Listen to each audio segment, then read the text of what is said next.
अस्सलाम वालेकुम, welcome to my channel. कैसे हैं आप सब? उम्मीद करती हूँ कि सब खैरियत से होंगे। जी तो फ्रेंड्स, मौसम में कुछ तब्दीली आई है और मौसम थोड़ा थोड़ा चेंज होना शुरू हो चुका है। तो इस तरह का मौसम हमारे प्लांट्स को भी अच्छा लगता है, सिर्फ हमें ही अच्छा नहीं लगता। क्योंकि जो मौसम हमें अच्छा लगता है, हमें खुशी का एहसास होता है और कुछ ना कुछ करने का जी चाहता है। इसी तरह से वो वाला मौसम हमारे प्लांट्स के लिए भी बहुत ही बेस्ट होता है और हमारे प्लांट्स को भी अच्छा लगता है। और इन्हीं दिनों में प्लांट्स नई नई ग्रोथ निकालते हैं। अगर हम प्लांट्स को कटिंग के ज़रिए ग्रो करते हैं तो प्लांट अपनी ग्रोथ जल्दी और अच्छी तरह से स्टार्ट कर लेते हैं। और शदीद गर्मी सर्दी की वजह से जो प्लांट्स हमारे मर गए, चलो वो तो ख़त्म हो गए, लेकिन उनकी कटिंग वगैरह कुछ लगा के सेव की थी। और मज़ीद हम प्लांट्स को कटिंग के ज़रिए किस तरह से ग्रो कर सकते हैं, ये मैं आपके साथ शेयर करती हूँ और आपको बताती हूँ कि हम आसानी के साथ किस तरह से और कौन से सॉइल मीडिया में अपनी कटिंग को लगाएंगे तो हमारी कटिंग ज़्यादा अच्छे तरीके से सर्वाइव करेंगी और हमारे जो प्लांट्स हैं वो हमारे पास बने रहेंगे आने वाले मौसम में। और अब जो कटिंग्स लगाएंगे वो इंशाल्लाह गर्मियों में अच्छी तरह से सर्वाइव करेंगी। और बहुत उम्मीद हूँ कि जो हम कटिंग अब लगाएंगे वो गर्मियाँ बर्दाश्त करते हुए इंशाल्लाह अगले सीज़न तक हमारे साथ रहेंगी, यानी कि सर्दियों तक। तो पहले मैं आपको कुछ ऐसे प्लांट्स दिखाऊंगी जो मैंने कटिंग से ग्रो किए हैं और अब देखें माशाल्लाह उनकी ग्रोथ। तो सबसे पहले देखिए बनाना टीयर्स और डॉल्फिन टीयर्स, इनको मैंने कटिंग के ज़रिए ग्रो किया था और देखें माशाल्लाह अभी इनकी ग्रोथ अच्छी है और इन्होंने छोटे छोटे से न्यू लीव्स भी निकालना शुरू कर दिए हैं। इसके बाद है रूबी नेकलेस। तो ये देखिए जी, रूबी नेकलेस को भी मैंने कटिंग के ज़रिए लगाया था और वीडियो में आपके साथ शेयर भी किया था। तो अब देखें इस पर भी नई नई ग्रोथ आना शुरू हो चुकी है और प्लांट जो है वो अपनी नई नई ब्रांचेस भी निकाल रहा है। तो बस सकुलेंट्स की जितनी भी वैरायटी होती है उनको जब आप कटिंग के ज़रिए लगाएं तो उनको आपने पानी बहुत कम देना होता है। ये देखिए, ये भी अयोनियम की एक वैरायटी है और बहुत ही खूबसूरत वैरायटी है ये पर्पल कलर वाली। तो ये भी बहुत अच्छी तरह से सर्वाइव कर जाती है। इसको भी मैंने आपके सामने कटिंग से लगाया था और इधर मैंने कुछ लीव्स रखे हुए हैं प्रोपोगेशन के लिए। और ये एचिवेरिया का प्लांट है, इसकी भी कटिंग लगाई थी। इसी तरह से स्पाइडर प्लांट्स होते हैं। स्पाइडर प्लांट को हम कटिंग के ज़रिए किस तरह से ग्रो कर सकते हैं और इसके जो न्यू रनर्स आते हैं ये भी हम ग्रो कर सकते हैं। इस टाइम पे ये प्लांट अपनी ग्रोथ स्टार्ट कर लेगा और आने वाले टाइम में फिर बहुत ही खूबसूरत बना के रखेगा आपको गार्डन को, जिस तरह से मेरे गार्डन में आपको नज़र आ रहा है। तो ये देखें, ये तकरीबन 5-6 दिन पहले मैंने वीडियो बना के शेयर किया है। तो मैंने ये बोलिवियन ज्यू की कटिंग लगाना शेयर की थी। तो ये देखें माशाल्लाह ये भी अपनी ग्रोथ स्टार्ट कर चुकी है और सारी की सारी जो ब्रांचेस थी वो न्यू लीव्स पे आ गई हैं। इसके बाद कुछ टाइम पहले ये मैंने कटिंग लगाई थी आपके साथ शेयर करके, पेंसिल कैक्टस। तो पेंसिल कैक्टस भी दोनों कप्स में बहुत ही अच्छा ग्रो कर रहा है। और बाकी पीछे बोटल्स में और मग्स के अंदर लगे हुए प्लांट्स हैं, सेंसीवेरिया है, स्पाइडर प्लांट है और कुछ प्लांट्स। ये जो मैंने रिंग बना के आपके साथ शेयर किया था मनी प्लांट का, वो देखें शदीद सर्दी में पड़ा है। कुछ थोड़ी बहुत पत्तियाँ इसकी येलो होती रही हैं तो उनको मैं साथ के साथ निकालती रही हूँ और इसकी नई ग्रोथ भी साथ के साथ आ रही है। ये देखें न्यू लीव्स इस पर आना शुरू हो चुके हैं। तो प्लांट्स को साफ़ सुथरा रखना और इनकी खाद का, इनके पानी का ख्याल रखना बहुत ज़रूरी होता है क्योंकि ये बहुत ही सेंसिटिव होते हैं, बिल्कुल हमारे बच्चों की तरह से। तो जब तक हम बच्चों की केयर नहीं करेंगे तो हमारे जो क्यूट से प्यारे प्यारे से तरह तरह के बच्चे हैं छोटे छोटे से, ये किस तरह से अच्छी तरह से सर्वाइव करेंगे। तो इसलिए इनकी केयर भी बहुत ही ज़रूरी होती है, चाहे छोटे पॉट्स में हो या बड़े पॉट्स में हो। अगर आप इस तरह से मग्स वगैरह में लगा के रखते हैं तो फिर इनके अंदर आपको लिक्विड फर्टिलाइज़र डालना होता है। तकरीबन ज़्यादा से ज़्यादा अगर आप लेट करें तो 15 से 20 दिन में एक दफ़ा तो ज़रूर डाल देना चाहिए क्योंकि थोड़ी सी जगह होती है, थोड़ी सी मिट्टी होती है। तो जब तक इनको खाद खुराक नहीं मिलेगी तो प्लांट किस तरह से अच्छी ग्रोथ करेंगे। नेक्स्ट कुछ ऐसे प्लांट आपके साथ मैं शेयर करूँगी जो कि हम अभी कटिंग के ज़रिए लगाएंगे क्योंकि अगर गार्डन को हरा भरा रखना है तो हमने टाइम टू टाइम कटिंग्स लगाते ही रहना होता है ताकि हमारे पास ये जो प्लांट्स हैं ये लंबे अरसे तक सर्वाइव कर सकें। तो ये भी बहुत ही खूबसूरत प्लांट है, एल्बो सिंगोनियम, वेरीगेटेड सिंगोनियम भी कहा जाता है और बहुत ही खूबसूरत लीव्स हैं इसके। तो इसको भी हम कटिंग से ग्रो करेंगे। और भी बहुत सी वैरायटीज़ ऐसी हैं प्लांट्स की जिनको हम कटिंग से ग्रो करेंगे। इसके बाद ये वाला पॉट शायद आपको याद हो, जो बहन भाई मेरे चैनल के साथ जुड़े हुए हैं उनको पता होगा कि इस पॉट के अंदर मैंने इन सभी प्लांट्स की कटिंग लगाई थी। एरिसिन, कैलेंगोई और अरेबियन वैक्स, साथ में कुछ कोलियस की कटिंग्स थी। ये देखिए, शदीद सर्दी के बावजूद ये जो कटिंग्स हैं ये अभी तक हरी हैं और उम्मीद करती हूँ कि इंशाल्लाह अब इसकी ग्रोथ ज़्यादा अच्छी हो जाएगी। और जितनी भी कटिंग लगाई थी सब हरी की हरी ही हैं। कुछ टाइम पहले मैंने ये सॉन्ग ऑफ इंडिया की कटिंग लगाई थी। ये देखिए, ये भी अच्छी तरह से ग्रोथ कर रही है। और इधर मनी प्लांट की कटिंग्स थी। और इसके बाद हम आज लगाएंगे थोड़ी सी कटिंग्स बेबी सन रोज़ प्लांट की, रिहो प्लांट की, और जो प्लांट्स समझ आएंगे उन सब की कटिंग्स लगा लेंगे। इसके अलावा जो मैंने सुकुलेंट्स लगाए थे उनकी कंडीशन कुछ इस तरह से चल रही है। ये देखिए, ग्रोथ बेहतर होती हुई नज़र आ रही है। और बाकी जो पॉट्स इधर गमलों में पड़े हुए, जो प्लांट्स गमलों में पड़े हुए थे सुकुलेंट्स, उनकी मैंने जगह चेंज कर दी है और उनको मैं इस साइड से इस साइड पे ले आई हूँ ताकि इनको कुछ धूप मिले और इनके ऊपर डायरेक्ट ओस भी ना पड़े, क्योंकि शाम के टाइम मैं इन पे नेट कर देती हूँ। तो जितने भी सुकुलेंट्स नए लगाए थे सब के सब इधर आ चुके हैं। तो चलें स्टार्ट करते हैं अपना काम। जी, ये कुछ कटिंग ग्रो करेंगे और मैं आपके साथ शेयर करूंगी कि ये जो प्लांट्स इस टाइम पे इस कंडीशन में है इनको हमने किस तरह से सेट करना है। वैसे तो पर्पल हार्ट का जो प्लांट होता है वो काफ़ी हार्डी प्लांट होता है, क्योंकि ये प्लांट सर्दी या गर्मी की वजह से ऊपर से तो सारा जल जाता है, लेकिन जैसे ही इसका पसंदीदा मौसम आता है, सूटेबल मौसम होता है, तो ये प्लांट इस तरह से नीचे से अपनी ग्रोथ निकालना शुरू कर देता है और देखते ही देखते चंद दिनों में बिल्कुल खूबसूरत पर्पल कलर से हमारे पॉट जो होते हैं वो भर जाते हैं। तो इसको हम इस टाइम पे यूँ करेंगे कि इस तरह की जितनी भी सूखी पत्तियाँ होंगी वो सब की सब निकाल देंगे और जो ज़्यादा लैकी होती हुई ब्रांचेस नज़र आएंगी उनको हम इस तरह से कट कर लेंगे और इन कटिंग्स को हम दोबारा से लगा देंगे। एक नया पॉट रेडी हो जाएगा और जैसे ही मौसम अच्छा होगा तो ये प्लांट फिर से अपनी ग्रोथ स्टार्ट कर लेगा। तो आप इसको जितना बेशक यहाँ से लेके अच्छी तरह से आप कट कर दें तो भी ये प्लांट सर्वाइव कर जाएगा। तो इस तरह सारी की सारी खुश्क पत्तियाँ उतारें और इस पॉट को अच्छी तरह से गुड़ाई करके, तो जब देखें कि मिट्टी सूखी हुई तो है तो कोई भी आप इसके अंदर लिक्विड फर्टिलाइज़र डाल दें। तो मौसम आने पे ये प्लांट अपनी ग्रोथ फिर से स्टार्ट कर लेगा और बहुत ही खूबसूरत और लश पर्पल कलर निकल आएगा इसका। और कलर कम्बिनेशन के लिए भी बहुत अच्छा होता है। अगर आप इस प्लांट को दूसरे प्लांट्स के साथ कंबाइन करके लगाएं तो भी खूबसूरत लगता है और बहुत इजी टू ग्रो प्लांट है। अगर आप इसको हैंगिंग बास्केट में लगाते हैं तो भी बहुत ही खूबसूरती के साथ हैंग करता हुआ ये प्लांट बहुत प्यारा लगता है गार्डन में।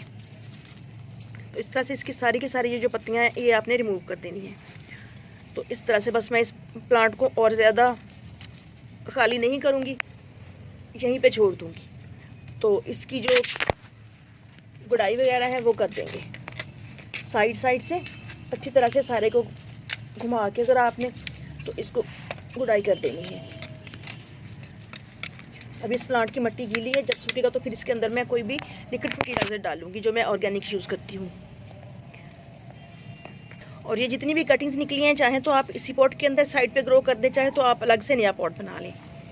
इसी तरह से है नेक्स्ट पॉट हमारा, यह है टर्टल वाइन का। तो इसको हमने दोबारा किस तरह से अच्छा हरा भरा करना है। तो ये देखिए, ये जितनी भी आपको सूखी हुई ब्रांचेस नज़र आएंगी इन सबको हमने कट कर देना है। इस तरह से बिल्कुल कैंची के साथ कट कर दें या आप इस तरह हाथ के साथ, क्योंकि बहुत ही नाजुक होती हैं, आसानी से टूटती जाती हैं। तो इन सबको उतार देना है और ऊपर से भी आप जितनी ये ब्रांचेस सूखी हुई हैं इनको चुन लें।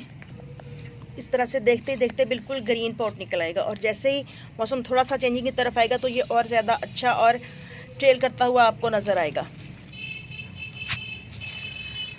नेक्स्ट पॉट जो है हमारा, ये देखिए, ये भी सर्दी की वजह से प्लांट ख़राब हुआ है और इसका इस टाइम पे हमने क्या ट्रीटमेंट करना है।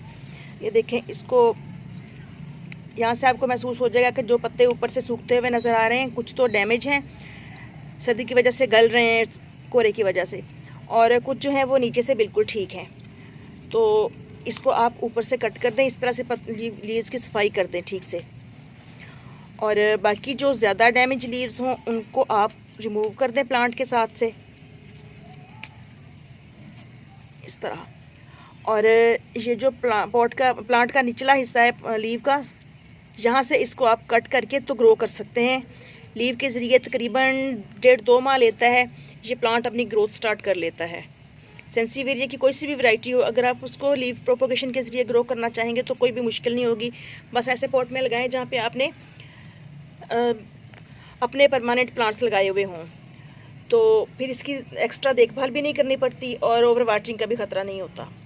और फरवरी का महीना ऐसा है कि अगर आपको लगता है कि आपके जो प्लांट हैं वो एक एक पॉट के अंदर एक एक लगा हुआ है और बाकी पॉट आपको खाली पड़ा हुआ नज़र आता है और अच्छा नहीं लगता, तो आप यूँ करें कि आप इस टाइम पे अपने प्लांट्स को ट्रांसप्लांट भी कर सकते हैं। ये देखिए मैंने ये प्लांट निकाला है पॉट में से जिसकी सफाई की थी, उसको मैं इस वाले प्लांट के साथ ही लगा दूँगी ताकि एक पॉट के अंदर 2 प्लांट लग जाएँ और ज़्यादा प्लांट मुझे खाली खाली नज़र ना आए। और ये प्लांट पप्स देता है, तो पप्स के ज़रिए भी आप इसको प्रोपोगेट कर सकते हो और अगर आप चाहें तो आप इसको लीव प्रोपोगेशन के ज़रिए भी बढ़ा सकते हैं। अब देखते हैं कि हमने कटिंग किस तरह से लगानी है। तो ये देखिए ये कुछ एरिसीन की कटिंग्स हैं और कुछ ये देखिए बेबी सन रोज़ की हैं। तो एरिसीन की भी जितनी कटिंग्स मैंने ली हैं इनके नीचे से लीव हटा के तो इस तरह से सॉइल मीडिया में लगा लेना है। और सॉइल मीडिया हमने किस तरह का लेना है, इस टाइम मेरे पास है गार्डन सॉइल और जस्ट रेत, यानी कि रेत और गार्डन सॉइल जो इसमें किचन वेस्ट कंपोस्ट भी होती है और थोड़ी सी इसके अंदर रेत ऐड की है क्योंकि नरम सी मिट्टी बन जाती है और इसमें रूट्स जल्दी डेवलप होती हैं। तो इसके लिए हमने अपनी जो कटिंग्स ली हैं उनके तकरीबन 2-2 नोड एरियाज़ जो हैं उनको मिट्टी के अंदर कर देना है बिल्कुल हल्के हाथ से।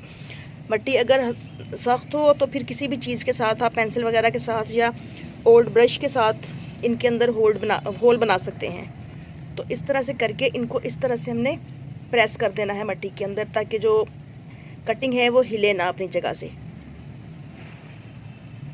इसके बाद है वेंडिंग च्यू की ये कटिंग, तो इसको भी हमने ऐसे ही मिट्टी के अंदर कर देना है दोनों को। ये देखिए जिस एंगल से भी आप चाहें लगा सकते हैं, बस बिल्कुल हल्के हाथ से लगाना है और प्रेस कर देना है ताकि कटिंग बार बार हिले ना। इसके बाद कुछ कटिंग्स मैंने ली हुई हैं, ये देखिए मनी प्लांट की और साथ है सिंगोनियम। तो सिंगोनियम की जो कटिंग्स मैंने ली हैं उनको मैंने किस तरह से लिया है, ये देखें ये कटिंग है, इसके साथ ये इसकी सेकेंडरी रूट्स बनना शुरू हो चुकी हैं, तो ये बहुत जल्द अपनी ग्रोथ स्टार्ट कर लेगा। तो ये एक कटिंग ली थी तो इसको मैंने इस तरह से फिर एक जो लीव है इसको मैं इस तरह से लगाऊंगी क्योंकि इसकी भी रूट्स बनी हुई हैं और ऊपर वाला हिस्सा जो है उसको इस तरह से लगा दूंगी। और साथ में कुछ कटिंग्स जो इस वाले पॉट से ली थी उनको भी नीचे के लीव हम हटा देंगे और कटिंग वाले इस पॉट के अंदर ही ग्रो कर देंगे। ये देखिए ये भी बिल्कुल सॉफ्ट वुड होती है और बहुत ज़्यादा प्रेशर बर्दाश्त नहीं करती, इसलिए बिल्कुल नरम हाथ के साथ आपने इसकी कटिंग को भी लगाना है। नेक्स्ट है हमारी बेबी सन रोज़ प्लांट की कटिंग्स। तो इनको भी इस तरह से मिट्टी के अंदर करके, क्योंकि मैंने पॉट के अंदर मिट्टी डाल के प्रेस नहीं की थी, जस्ट हल्का सा पॉट को पटका था, तो ये जो कटिंग्स हैं बेशक सॉफ्ट वुड हैं, बहुत आसानी के साथ ये सॉइल के अंदर जा रही हैं।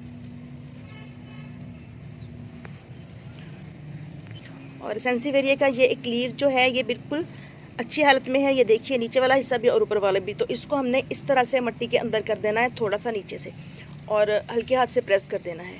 तो ये सेंसीवेरिया यहीं से बेबी पप निकाल लेगा जब इसकी रूट्स बनना शुरू हो जाएंगी। तो सिंगोनियम की कटिंग जिस तरह से मैंने आपको बताया है, हमने इनको लेके इस तरह से बिल्कुल आहिस्तगी के साथ मिट्टी के अंदर कर देना है। ये एक अलग प्लांट बन जाएगा और वो एक अलग प्लांट।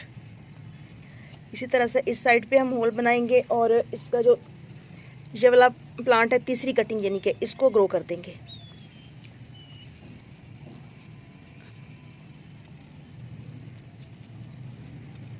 बस आपने ये देखना है, ध्यान रखना है इस चीज़ का कि ये जो इसकी सेकेंडरी रूट्स निकली हुई हैं, एरियल रूट्स, इनको डैमेज नहीं होने से बचाना है, डैमेज नहीं करना आपने इनको।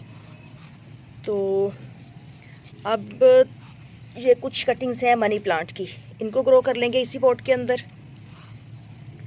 तो मनी प्लांट की कटिंग्स लेके इनके भी हमने जो नीचे वाले एक एक दो दो लीव्स हैं उनको उतार देना है। ये देखें इस तरह से, इसके तो खुद से उतरे हुए हैं, उसका मैंने उतार दिया है लीव। तो इन कटिंग्स को लेके इस तरह से ज़मीन के अंदर डाल देना है।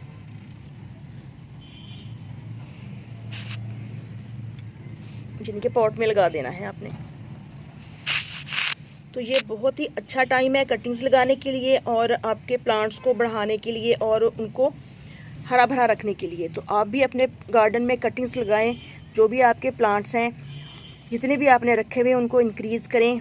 तो ये ज़रूरी नहीं होता कि हमारे पास बहुत ज़्यादा प्लांट्स हों या हमारे पास प्लांट्स बहुत कम हैं तो हम कटिंग लगा के क्या करेंगे। तो इस तरीके से आप अपने कटिंग को सर्दी से जो मर रहे हैं उनको सेव भी कर सकते हैं और अपने प्लांट्स को इंक्रीज़ भी कर सकते हैं और अपने प्लांट्स को ट्रांसप्लांट भी कर सकते हैं। इस तरह से उनकी जगह चेंज करना चाहें तो कर सकते हैं। तो अब हम इनके अंदर पानी डाल देंगे और पानी डालने के बाद हमने इनको किस तरह की जगह पे रखना है। सबसे जो मेन चीज़ है इस टाइम ध्यान रखने वाली वो ये होती है कि जब हम कोई भी प्लांट कटिंग से ग्रो करते हैं तो उसको कहाँ रखना होता है। उसको आपने डायरेक्ट सनलाइट में नहीं रखना, कम अज़ कम हफ्ता 10 दिन 15 दिन तक, जब तक आप देखें कि प्लांट अपनी ग्रोथ स्टार्ट नहीं कर रहा या जो प्लांट है उसकी नए लीव्स आना शुरू हो चुके हैं और प्लांट स्टेबल है। और फर्टिलाइज़र भी इस टाइम कोई नहीं देना। जब आप देखें कि प्लांट अच्छी तरह अपनी ग्रोथ स्टार्ट कर चुका है तब आप देना चाहें तो कोई भी फर्टिलाइज़र इसके अंदर डाल सकते हैं। तो ठीक है, इंशाल्लाह फिर मिलते हैं किसी और टॉपिक के साथ, किसी और वीडियो में। दुआओं में याद रखिएगा। Happy gardening. अल्लाह हाफिज़।